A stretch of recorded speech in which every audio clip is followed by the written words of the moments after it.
A nationalist figure, the most popular leader in her country, is giving voice to something building across Europe: frustration with a system that wages wars abroad while ordinary people pay the price at home. Energy costs are rising, political stakes are rising, and a prominent figure is speaking for the people actually paying the cost of the pet projects and wars of the Western ruling class. Hello, I'm Michael. This is Southern Realism, a channel about power, geopolitics, and decline.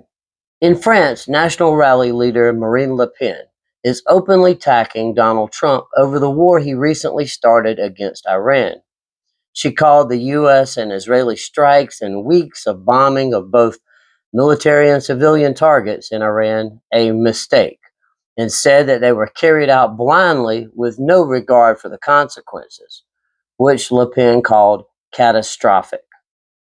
Now, this is foreign policy criticism, but it's also domestic pressure redirected.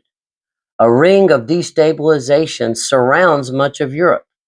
You have the continued bloodbath in the Ukraine, the attack on Iran that appears to be spreading into a regional war. You have terrorists that have gained control with U.S. and Israeli help of Syria. Libya is still a violent, failed state. All around it, war, terrorism, and chaos reign, and ordinary Europeans are absorbing the economic shock of all of this. From a Southern realist perspective, this is a clear structural moment. You have multiple distinct interests. You have political and security elites pursuing war and strategic goals.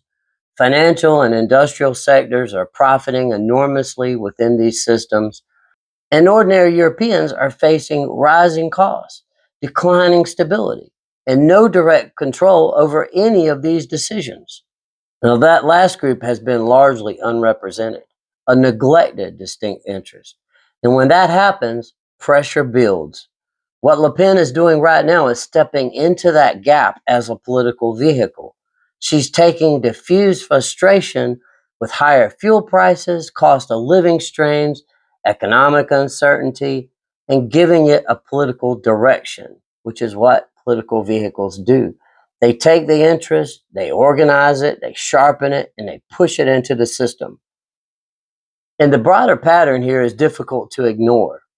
Wars driven outside of the European Union, whether in the Ukraine or now involving Iran, are producing instability inside of Europe. Higher energy prices, internal political division, growing pressure on governments already stretched financially. Meanwhile, there are well-established voices for other interest groups, for the weapon manufacturers, for the bankers, for political networks tied to the existing order.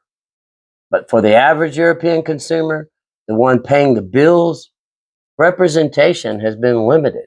When a neglected interest finally finds a political vehicle, politics begins to move. And when external wars start harming internal life, the issue is no longer just foreign policy. It's whether the system can still balance the interest within it.